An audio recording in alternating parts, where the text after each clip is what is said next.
प्रथम नागरिक। इसी तरह किसी भी पंचायत के प्रधान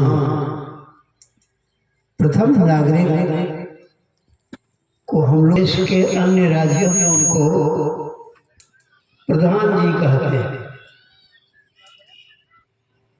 तो जिस पद पर वे विभूषित हैं, ये बड़ी खुशी हुई। अपनी गरिमा,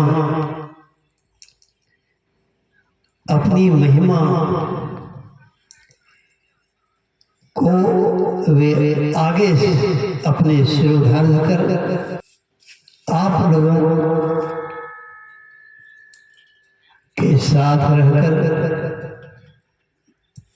बड़े लोग हैं वे सबको साथ लेकर चलते हैं। बड़े बड़ों की यह विशेषता है, वो सबको साथ लेकर चलते हैं। तो आप लोगों को साथ लेकर के, आप लोगों के साथ रह करके इस यज्ञ में अपनी पूरी जवाबदेही के साथ भागीदारी निभाते हुए अभी मेरे बासे में भी आकर मुझसे मिले हैं। यह एक विशेषता मैंने देखी।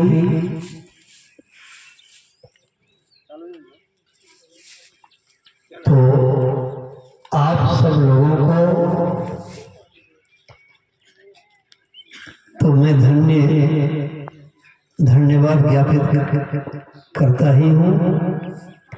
मुखिया जी को, प्रधान जी को भी प्रधान रूप से मैं धन्यवाद ज्ञापित करता हूँ। और कोई सत्संग सोचते होंगे कि अभी तो सत्संग शुरू ही हुआ है, प्रातःकाल से। अब बाबा तो अभी मंच पर आए ही हैं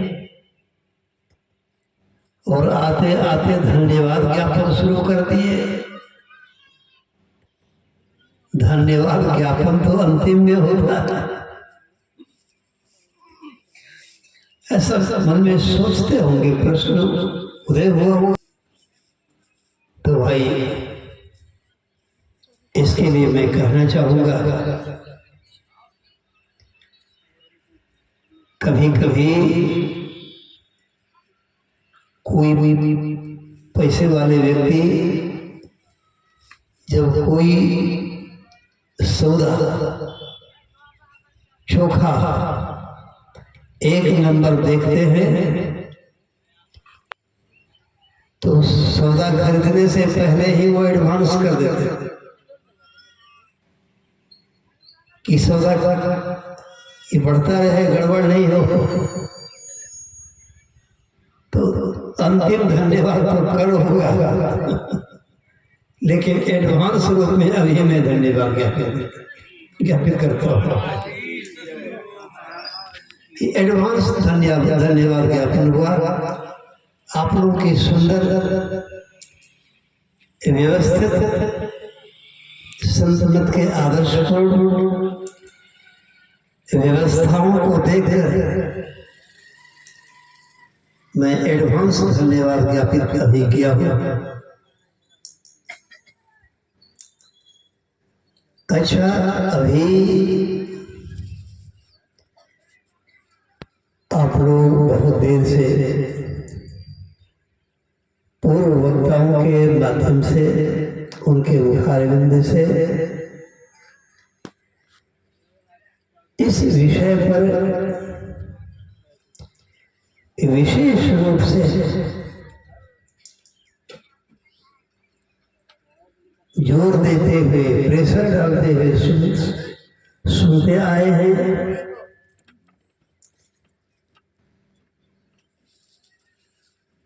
कि आवश्यकता ही आविष्कार की जननी होती है। यह महाज्ञान यज्ञ का आयोजन जो आप लोगों ने किया है, इसकी कौन सी आवश्यकता समझ में आई है? जिसके परिणाम में यह आयोजन अभी हो रहा है।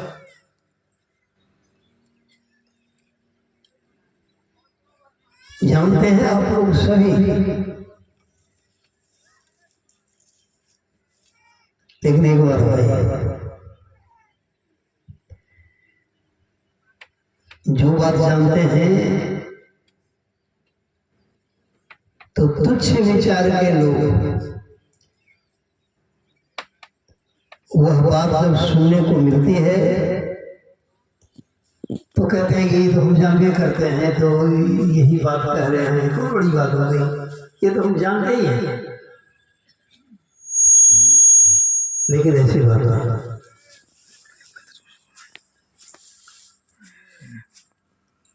जो विशेषज्ञ लोग होते हैं, विशेष लोग होते हैं, वे जो बात जानते हैं, यदि उस विषय में यदि वह बात दूसरे कोई भी सज्जन सुनाते हैं तो सुनाने वाले का बड़ा सम्मान करते हैं। सच्चे विद्वान वे होते हैं जो दूसरे विद्वान को देखकर बड़े खुश होते हैं और खुशी में के मारे वे उसे सम्मान करते हैं। विद्वान वही हैं जो विद्वानों का सम्मान करे। धनवान वही है जो धनवान का सम्मान करता है। विद्वान कौन सा विद्वान जो विद्वान का सम्मान नहीं करे?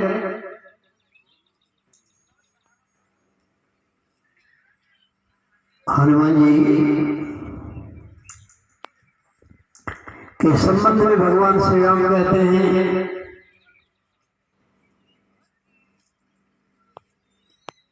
हे हनुमान, हे भरत, यह जो हनुमान है इसके ऋण से मैं कभी उऋण नहीं हो सकता। भगवान कहते हैं हनुमान जी के ऋण से मैं कभी उऋण नहीं हो सकता। माने इनका इतना ऋण हमारे ऊपर आ गया है कि हम कितना ही इसको देते रहेंगे, देने की कोशिश करेंगे, हम चुका नहीं सकते। हनुमान जी की विशेषता भगवान श्री राम करते हैं वर्णन।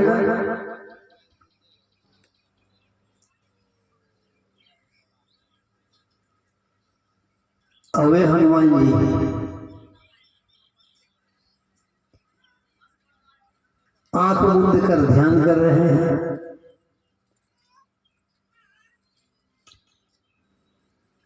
जामवंत जी हनुमान जी की बड़ाई करते हैं, प्रशंसा करते हैं।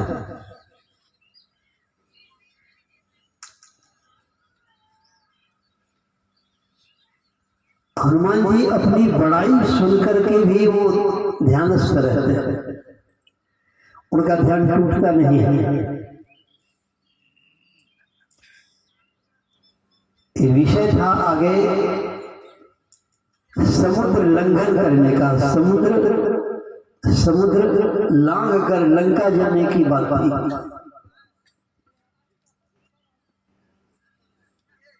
कोई कहते कि हम 10 योजन जा सकते हैं, कोई कहते कि हम 50 योजन जा सकते हैं, कोई कहते कि हम लंका जा सकते हैं, वापस आने में देरी है, संदेह है। और स्वयं जामवंत जी कहते हैं कि मैं लंका जा सकता हूं और वापस आ भी सकता हूं। तो अब बात बाकी क्या रहेगी? अब जब आप जा भी सकते हैं, आ भी सकते हैं, इतनी बड़ी सामर्थ्य आप में है, इतनी बड़ी शक्ति आप में है, तो समस्या का तो हल हो गया। परंतु वे जामवंत जी अपने बारे में कहते हैं कि ये पुरुषार्थ तो है हमें, लेकिन एक लाचारी है। जीवन कि सबसे बड़ी लाचारी क्या है, सबको याद रखिएगा अभी भी कर।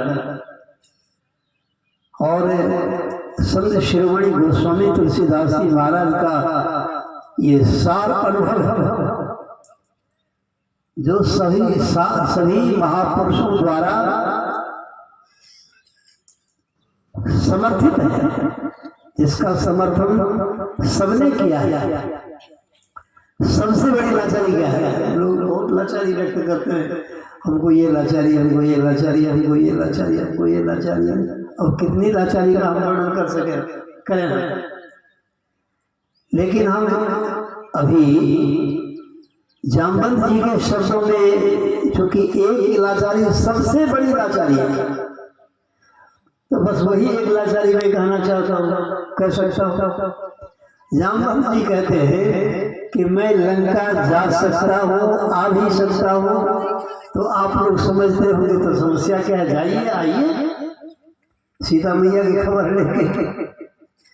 जामवंत जी कहते थे जीवन की सबसे बड़ी लाचारी है कि मैं बूढ़ा हूं।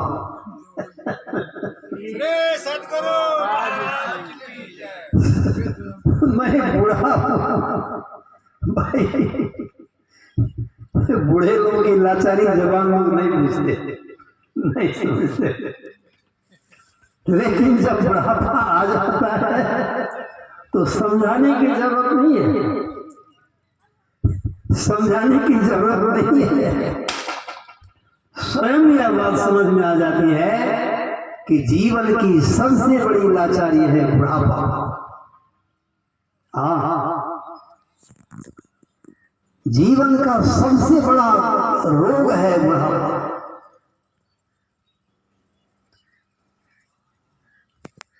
तो जामवंत जी यही कहते हैं कि हमारे पास यही लाचारी है कि मैं बहुत बूढ़ा हो चुका हूं।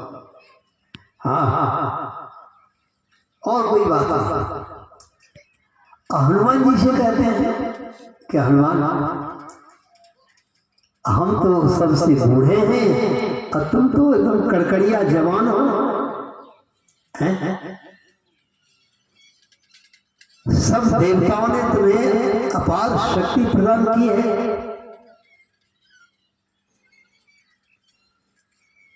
अतुलित बल धामम, अतुलित जिसकी तुलना नहीं की जा सके, जिसकी उपमा नहीं दी जा सके। तो तुम तो इतने बड़े बल के धाम हो। देखिए हनुमान जी बल के धाम हैं। धाम का, अरे कोई मान लीजिए घर है जिसमें कोई गेहूं रखा हुआ है, कोई पटवा रखा हुआ है, और कोई घर है जिसमें सोना चांदी रखा हुआ है। तो सोना चांदी का धाम हुआ, धाम माने घर है।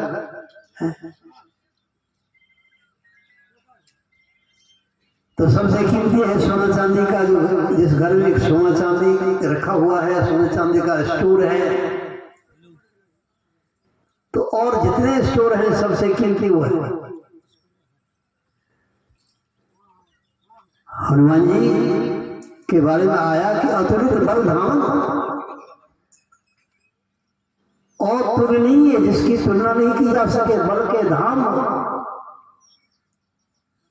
लेकिन हनुमान जी को कोई अहंकार नहीं है, यही विशेषता है। विद्वान है, विद्या का अहंकार नहीं होना, ये सबसे बड़ी विशेषता है। धनवान है, धन का कोई अहंकार नहीं, ये सबसे बड़ी विशेषता है। गुणवान है, गुण का कोई अहंकार नहीं है, सबसे बड़ी विशेषता है। कलाकार है, कला का कोई अहंकार नहीं है, यही सबसे बड़ी विशेषता है। सत्संगी है, सत्संगी होने का अहंकार नहीं है, सबसे बड़ी विशेषता है। ध्यानी हैं, समाधिस्थ महापुरुष हैं, लेकिन ध्यान समाधि का कोई अहंकार नहीं। ब्रह्मचारी हैं, ब्रह्मचारी होने का कोई अहंकार नहीं है। संत हैं, संत होने का कोई अहंकार नहीं है। यही सबसे बड़ी विशेषता है।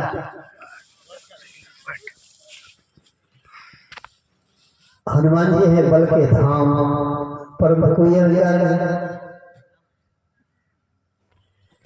किसी ने कहा हनुमान जी से कि आप तो बल के धाम हैं, अतुलित बल धामन।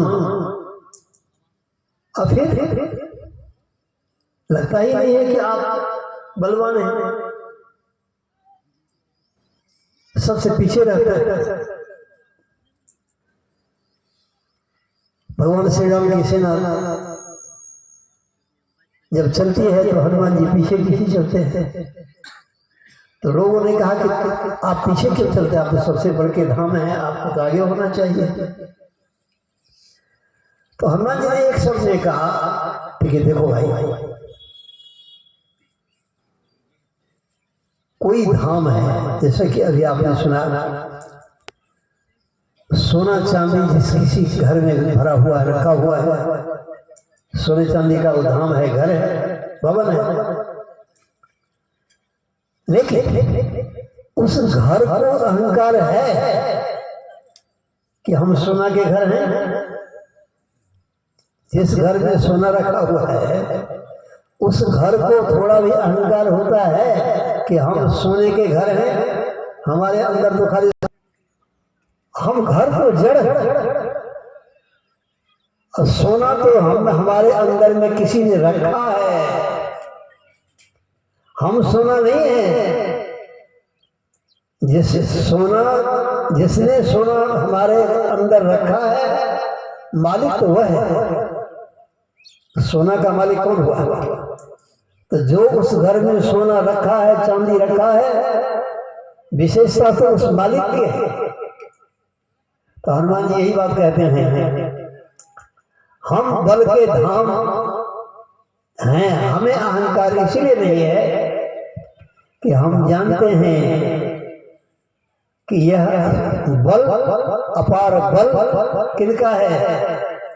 तो जिसके भौं के इशारे से सूर्य का उदय होता है, सूर्यास्त होता है, ब्रह्मा सृष्टि करते हैं, विष्णु पालन पोषण करते हैं, शंकर संहार करते हैं, अग्नि मृत्यु वायु इंद्र सब नियमानुकूल काम करते हैं। पढ़ाई तो उनकी है। तो बल तो है राम का, हनुमान का बल तो है नहीं, बल तो है राम का। तो हम अहंकार करेंगे, हमको अहंकार क्यों होगा? इसीलिए हमको अहंकार नहीं, हम नहीं कहते हैं अतुलित बलधामन। लोग हमको कहते हैं अतुलित बलधामन, जिससे ज्ञान नहीं है। हमको तो ज्ञान है कि बल तो श्री राम का है, हम श्री राम का ध्यान करते हैं, इसीलिए अतुलित बलधामन हमारा नाम हो गया है। लेकिन बल तो श्री राम का है। इसी तरह भाई सर्वशक्तिमान तो हमारे सदगुरु हैं। इसमें हम क्यों अहंकार करें कि सब कुछ हम कर रहे हैं? हम तो कुछ भी नहीं करते, हम तो निमित्त भी नहीं है। निमित्त भी वही है, उपादान भी वही है, सब कुछ वही है। इसलिए हमारा तो एकमात्र कर्तव्य है सब कुछ समर्पण कर गुरु की सेवा करना। तो हनुमान जी की काफी पढ़ाई जामवंत जी ने की, लेकिन उनके ऊपर कोई असर पड़ा नहीं। हनुमान जी एकदम आंख बंद करके राम जी के ध्यान में मस्त हैं। तो जामवंत जी सोचते हैं कि अब क्या कौन सा उपाय किया जाएगा।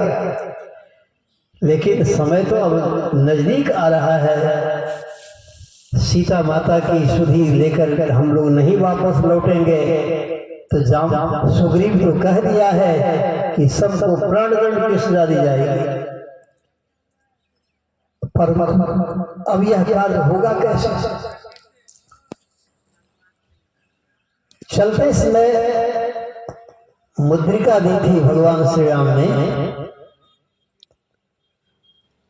वह हनुमान जी को। इसका मतलब है हनुमान जी के हिस्से में ही है कार्य, वही पूरा कर सकता है। तो हनुमान जी ने अब दूसरा उपाय अपनाया। उन्होंने कहा, हनुमान, राम काज लगी तब अवतारा।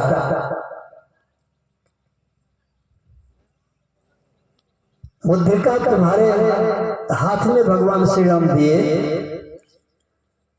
इसका मतलब यह है कि तुम ही इस कार्य को कर सकते हो, और तेरा अवतार ही तो हुआ है राम कार्य करने के लिए। मैंने खुशी के बारे सबसे पहले आप लोगों को इसलिए धन्यवाद दिया कि यह शरीर तो सदगुरु महाराज जी दिए हैं सदगुरु जी का काम करने के लिए। जिस काम में आप लोग लगे हुए हैं तो खुशी से पहले ही मैं धन्यवाद कर दिया। हनुमान जी से जाम्बत जी कहते हैं कि तुम्हारा अवतार ही हुआ है राम जी का कार्य करने के लिए। सुन लें, जितने मनुष्य तनधारी हैं, मनुष्य शरीर मिला है परमात्मा ने दिया है परमात्मा का काम करने के लिए। परमात्मा का काम संसार में है, शरीर में है, तो शरीर संसार का काम धाम भी करें, लेकिन इस बात को याद रखें कि परमपिता परमात्मा ने मनुष्य का शरीर दिया है परमात्मा का काम करने के लिए, सत्संग भगवत भजन ध्यान साधना करने के लिए। इसमें पीछे नहीं रहे, ऐसा होता नहीं है। हम लोग इधर उधर में ही सब समय बर्बाद कर डालते हैं। सब कार्य करने की तो फुर्सत होती है, अब परमात्मा का ही कार्य करने के लिए फुर्सत नहीं मिलती है। इसलिए हम लोग पीछे रह जाते हैं। इसलिए वेद भगवान कहते हैं, यदि इस जन्म में उस ब्रह्म को जान लिया तब तो ठीक है, और नहीं तो बड़ी भारी हानि होगी। यह चेद वेदी दत्त सत्य मस्ती नो चेदिहा वेदिनी महती विनश्य भूतेषु भूतेषु चित्त धीरा प्रेत्यास्माल लोकात् मृता भवन्ति। इसलिए ऋषि कहते हैं कि उपनिषद में, यदि शरीर के पतन से पूर्व ब्रह्म को जान लिया तब तो ठीक है, अन्यथा बड़ी भारी हानि। तो मनुष्य का शरीर मिला है किस कार्य करने के लिए, किस कार्य को संपन्न करने, तो परमात्मा का कार्य करने। वो कार्य जरूर करें, और वो कार्य आप कर रहे हैं, इसलिए आप लोग बड़े धन्यवाद के पात्र हैं। हनुमान जी की बड़ाई हुई परंतु वे जगह नहीं, ध्यान में लीन रहे। जब सुनते हैं राम काज लगी तब अवतारा, तब तुम्हारा, हे हनुमान, तुम्हारा जन्म ही हुआ है, तुम्हारा अवतार ही हुआ है राम का कार्य करने के लिए, भगवान का कार्य करने के लिए। हनुमान जी तुरंत जग गए, ध्यान टूट गया। तात्पर्य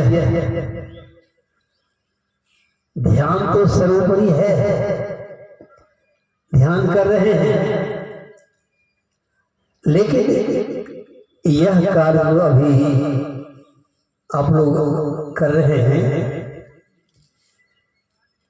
इसमें ध्यान का समय भी कटौती करना पड़ा होगा। ये कार्य अभी हो रहा है, तो ध्यान भी कभी छोड़ना पड़ा होगा। ध्यान छोड़कर चंदा में चले, चंदा में चले माने भीख मांगने चले, चंदा करना तो नहीं मांगना। हाँ हाँ,